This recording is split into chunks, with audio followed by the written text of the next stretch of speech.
Fishery में कई लॉन्चों में आग लग गई। फायर ब्रिगेड के मुताबिक आग काला पानी की बर्थ नंबर 7 और 8 पर लगी। आग लगने से एक लॉन्च मुकम्मल जल गई जबकि 3 लॉन्चों को नुकसान पहुंचा। फिशरी सिक्योरिटी हुकाम के मुताबिक मुख्तलिफ सेंटरों से फायर ब्रिगेड की 5 गाड़ियां आग बुझाने में मसरूफ रहीं। तेज हवा की वजह से आग फैल गई थी।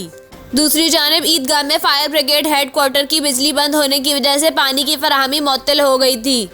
फायर ब्रिगेड ऑपरेटर का कहना था कि हेडक्वार्टर में फायर टेंडर्स में पानी नहीं भरा जा सकता। कराची पोर्ट ट्रस्ट और नेवी से भी मदद ली गई है। ताहम कुछ देर बाद फिशरी में लगने वाली आग पर काबू पा लिया गया, जिसके बाद कूलिंग का अमल जारी है।